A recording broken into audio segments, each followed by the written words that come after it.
संविधान सभा में आई थी, तो उनको चेयरमैन साहब ने कहा कि अब बुलबुले हिंद, नाइटिंगेल ऑफ इंडिया आएंगी, लेकिन कविता में अपनी बात कहेंगी, प्रोज में नहीं कहेंगी। उन्हें थोड़ा बुरा लगा, मजाक में ही सही, उन्होंने कहा कि आपका अब ये व्यवहार, आपका ये कहना अनकॉन्स्टिट्यूशनल है। तो उन्होंने कहा नहीं, फिर भी सुनाना होगा। तो उन्होंने एक चीज सुनाई जो मैं पेश नजर कर रहा हूं माननीय सभापति जी को। सुबह बड़ी बेसब्री से वो कह रहे थे कि ह्यूमर चला गया, तो उन्होंने सुनाया कि बुलबुल को गुल मुबारक, गुल को चमन मुबारक, रंगीन तबीयतों को रंगे सुखन मुबारक। तो ये मैं ये बता रहा हूं कि ये हमारा ध्येय था। अब सुबह चर्चा की, हमारे लीडर ऑफ द हाउस ने बड़ी खूबसूरत चर्चा की और जिक्र किया सर्वपल्ली राधाकृष्णन का। यहां ठीक सामने सर्वपल्ली राधाकृष्णन, उन्होंने एक बात कही थी और मैं वो श्लोक पढ़ना चाहता हूं। मृदुना दारुणं हंति मृदुना हंत्य दारुणम, मृदुना दारुण हंति मृदुना हंत्य दारुणम, ना साध्यं मृदुना किंचित तस्मात् तीव्रतरं मृदु। इसका आशय यह है माननीय सभापति, उपसभापति जी, कि अग्रेशन से, अग्रेसिव बिहेवियर से आप चीजें हासिल नहीं कर सकते। इस देश में मेरे विद्वान साथियों ने उधर से उपलब्धियां गिनाई, हमारे कुछ विद्वान साथियों ने यहां से कमियां गिनाई। मैं दोनों के बीच में चुनौतियां गिनाना चाहता हूं। चुनौतियों की वजह से आज हम यहां हैं, और सिर्फ हम ही नहीं हैं, 140 करोड़ लोगों का यह भवन है, चाहे नया वाला हो या पुराना वाला हो।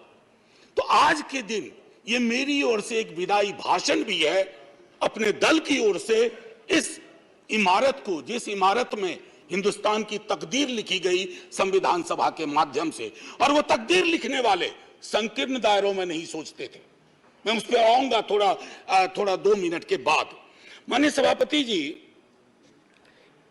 बहुत चर्चा होती है, 47 में बंटवारा हुआ था इस देश का, बंटवारे के बावजूद उतनी घृणा, उतनी नफरत, पीड़ा के बावजूद नहीं थी। अभी हाल में एक रोमिला जी की किताब आई, वो कहती हैं बड़ी खूबसूरती से, Have we moved from integrated nationalism to segregated nationalism? क्या हम एकीकृत राष्ट्रवाद से एक विभाजित, विखंडित राष्ट्रवाद की ओर बढ़ रहे हैं? क्योंकि यह इमारत, इसकी बुनियाद मेलजोल पे है, इसकी बुनियाद में बंटवारे के बावजूद बंटवारा नहीं हुआ।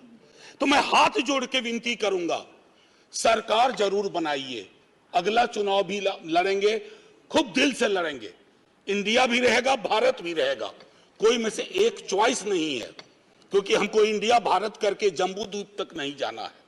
मैं सिर्फ इतना कहूंगा कि वो जो मेलजोल की सीमेंट है उसका खात्मा हो रहा है, उसको बचाइए।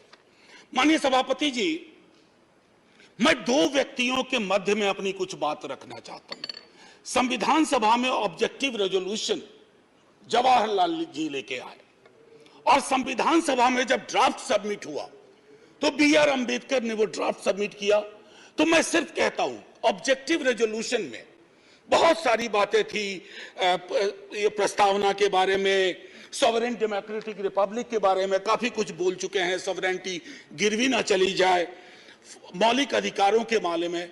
हमें आपके पीछे एक तराजू है, वो तराजू हमें लगाना होगा कि मौलिक अधिकार में कहां पहुंचे, सॉवरेनिटी में कहां पहुंचे, डेमोक्रेटिक रिपब्लिक के मसले पे कहां पहुंचे। High flying words don't cover up our failures, let's not look for that. और एक मसला आया, उन्होंने एक जिक्र किया ओथ ऑफ टेनिस कोर्ट। माननीय सभापति जी, फ्रेंच रेवोल्यूशन के बाद जब बड़ी शिद्दत से लोग काम में लग गए अधिकारों पर बात करने के लिए, तो राजा को शुरू में परेशानी नहीं हुई, लेकिन राजा को लगा कि कुछ ऐसा कर रहे हैं जिससे खुराफात की बू आ रही है। उसने क्या किया, दरवाजे बंद करवा दिए। जिस हॉल में वो लोग बैठते थे वो चले गए दूसरे दरवाजे रूम में, उसको भी बंद करवा दिया। तो वो चले गए टेनिस कोर्ट में, सारी कार्रवाई पूरी की, उसको कहा oath of tennis court. Oath of tennis court का जिक्र जवाहरलाल जी ने इसलिए किया था कि हमारे अंदर वो जज्बा हो। इमारत बनाने बिगाड़ने से इबारतें नहीं बदलनी चाहिए। हमारा जज्बा वही होना चाहिए जो ओथ ऑफ टेनिस कोर्ट में जवाहरलाल जी, हमारे फर्स्ट प्राइम मिनिस्टर, ने कहा। अब आते हैं कि बाबा साहब भीमराव अंबेडकर जी ने क्या कहा। माननीय सभापति जी, आप जिस इलाके से आती हैं, मैं जिस इलाके से आता हूं, वहां ये बातें बड़ी प्रबल है। आजादी का मूल्यांकन होगा तो इस आधार पर होगा कि राजनीतिक आजादी, सामाजिक आर्थिक आजादी में कितनी तब्दील हुई। अगर नहीं हुई तो क्यों नहीं हुई। उन्होंने कहा था कि एक दिन एक ज्वालामुखी बन जाएगा, और मैं उस ज्वालामुखी को बनते देख रहा हूं।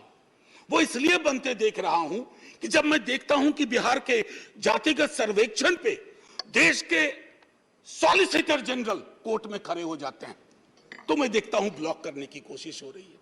यह एस्पिरेशनल वर्ग है, पिछड़ों की बड़ी आबादी, उसके एस्पिरेशन को आप सोशल डेमोक्रेसी के नजरिए से देखिए। जो बाबा साहब कह गए थे 31 में आखिरी हुई, उसके बाद पाकिस्तान बांग्लादेश बना। क्या इस देश को, यहां की सरकारों को, राज्यों की सरकार को वैज्ञानिक आंकड़े नहीं चाहिए? क्या आप आंकड़े आसमान से गिराएंगे? मैं समझता हूं आज के दिन यह भी हमें सुनिश्चित करना होगा कि हम इन आंकड़ों को लाएं, उसके आधार पर अपनी नीतियां तय करें। एक माननीय सभापति जी, अंबेडकर साहब दो और चीज कह के गए, प्रिवेंटिंग टिरनी ऑफ मेजॉरिटी। मैं बार बार इस सदन में कह चुका हूं कि मेजॉरिटी बेहद आवश्यक चीज है। मेजॉरिटी के बिना सरकार नहीं चलती है, लेकिन मेजॉरिटी और मेजॉरिटेरियनिज्म में फर्क है। यह फर्क अगर हमारी सरकार भूल जाती है तो बहुत बड़ी पीड़ा होती है। जब मेरे मित्र ने कहा, मैं अक्सर देखता हूं हम जैसे लोग छोटी आलोचना भी करते हैं, छोटी मोटी आलोचना जो कभी व्यक्तिगत नहीं होती है। आप कहते हो कि पाकिस्तान चले जाओ, अरे कभी देखा भी हो कितनी जगह है वहां का भूगोल क्या है, इतने लोग नहीं अट पाएंगे। मान लीजिए कि 65% लोगों ने आपको पिछली बार वोट नहीं किया, सबको पाकिस्तान भेज दोगे? ऐसी कोई व्यवस्था होती है? यहीं मिलजुल से रहना है, यहीं मिलकर रहना है। और ये सारी चीजें मैं नहीं कह रहा हूं, खुद अंबेडकर साहब कह के गए थे। मैडम, आपकी तरफ से मैं एक और चीज, एक दो छोटी चीज कह करके, इस देश की एक बड़ी आबादी, सभापति महोदया, मैं आपका सभापति महोदया अभी बिल मत, 2 मिनट लूंगा, ज्यादा नहीं, आज पहली बार हैं, इतनी नजरिए इनाद कर दीजिए। मैं सिर्फ इतना कहना चाहूंगा कि बेरोजगारी को लेकर के हमारा दृष्टिकोण साफ होना चाहिए। सरकार में आप हो, हम हो, बेरोजगारी हम सबकी पॉलिटिक्स खत्म कर देगा।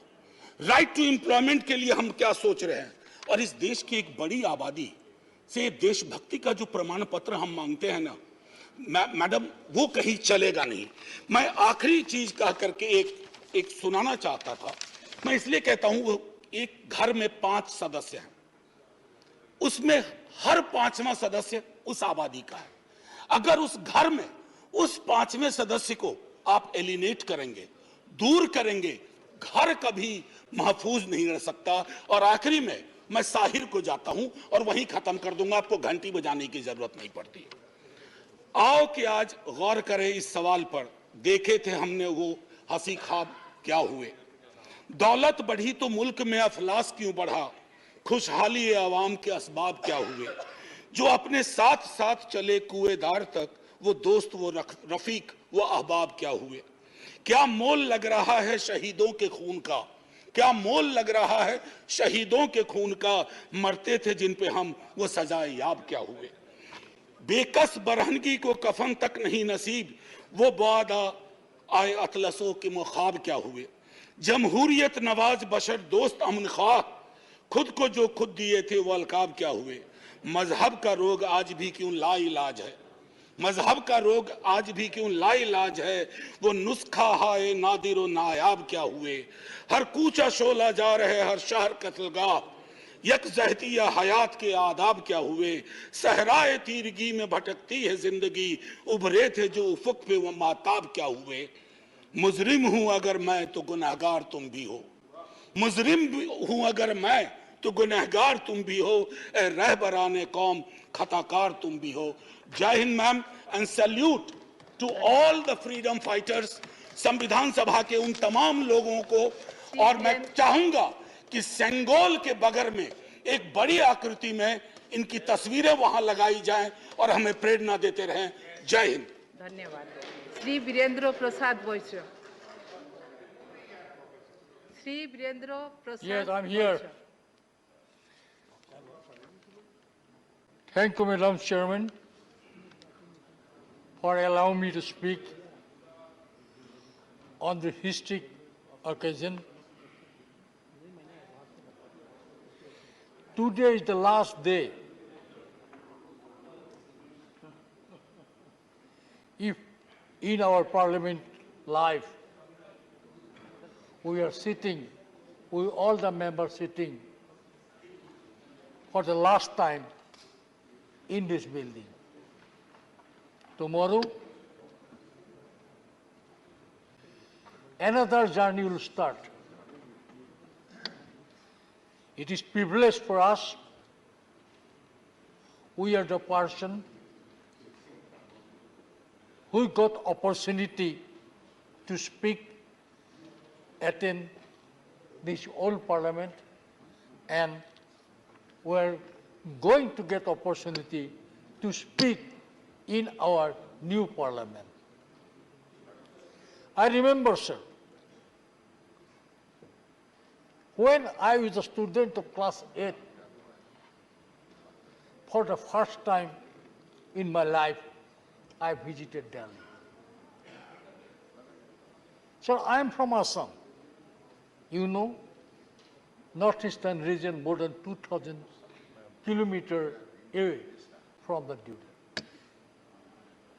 Definitely, as a school student, I visited here, and we are traveling all the important parts, spots of Delhi, and in class 8, in my life, for the first time, physically, I seen our Parliament House. And it was